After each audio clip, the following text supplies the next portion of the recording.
should incorporate in his practice.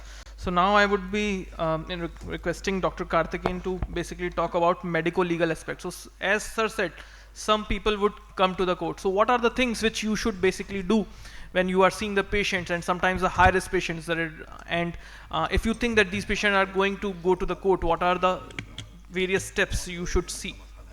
So I'll be brief. There are lots of slides, but I'll quickly talk about only two things. What do you document and how do you take a consent? It's not a small topic, but I'll try to squeeze it in as few minutes as possible because there are our keynote speakers waiting. So every patient is a potential medical legal case, as opposed to everything that has been spoken before about treating positively, having a positive outlook. You should also have this caution at the back of your mind that every patient is a potential medical legal patient, and the potential of them turning into medical legal patients is increasing every day.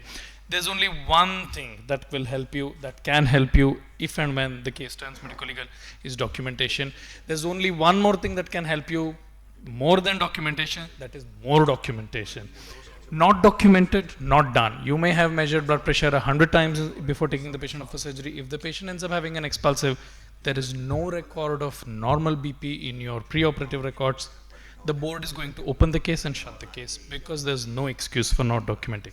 CRVO patient, you may have spent half an hour telling him about the risk of a neovascular glaucoma.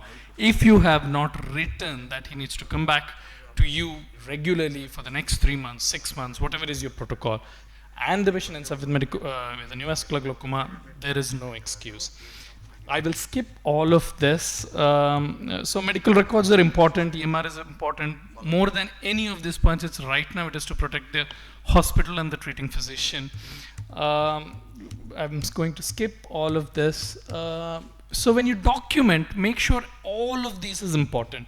Your patient's presenting complaint is also important. A lot of times it's about establishing duty. What is it that you owe to the patient before you, when the case actually goes to the court? So note the presenting complaint. The patient might have just come for a glass prescription. You don't owe much to that patient. So you have to owe service before the patient can actually demand for accountability from you. So everything is important. Drug history, past surgeries, documenting the findings, everything is important. I recommend that you actually document the potential complications in your OPD sheet, not just in your consent sheets. Write about the grade of the cataract. Is there a subluxation? Is it small pupil? What can you expect? What is the risk of aphakia? What is the risk of nucleus drop? Document everything in your OPD sheet. Repeat this again in your consent as a second layer of protection. Write your diagnosis. Spend time. I'm just going to take you through these 4 slides. Take extra effort to fill in one line about the rationale behind your treatment.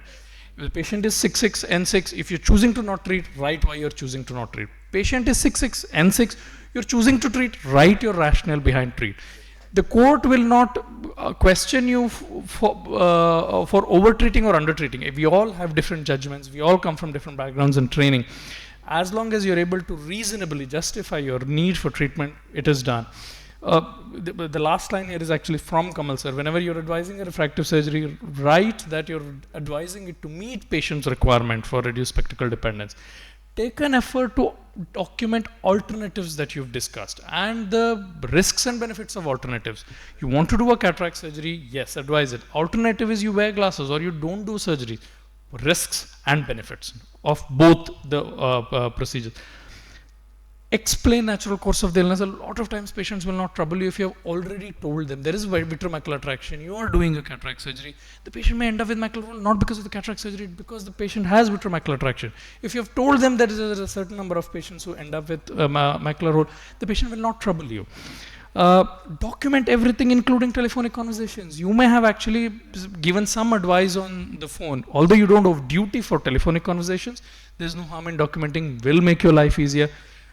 Document even the telephonic reminders you've given to follow up.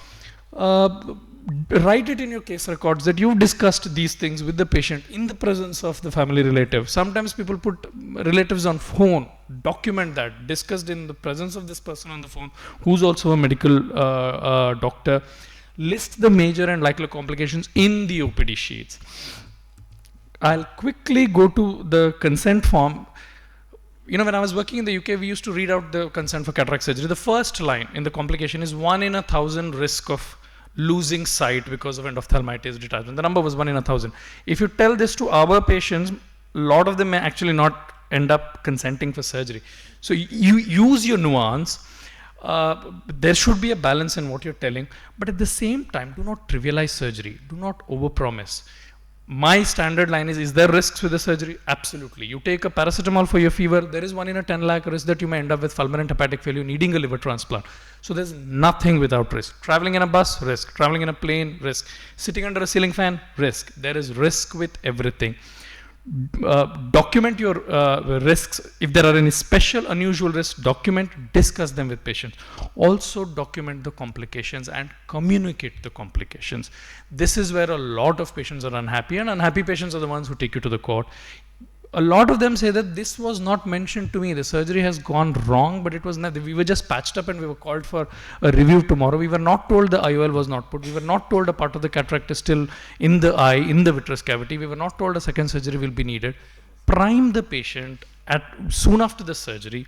It need not be explicitly in very colorful words to increase patient anxiety, but some sort of communication, depending on the situation, depending on the patient's profile, depending on the patient's education level, in the language, with kind demeanor, please communicate it to patients. This is where most of us go wrong. Do not document complication, do not communicate about complications. I will skip all of this, and I think we've also run out of time, so I will, Kamal sir, is that okay? Is waiting. So there is no alternative to documentation. Spend extra few minutes documenting. It will help you in the long run. Thank you.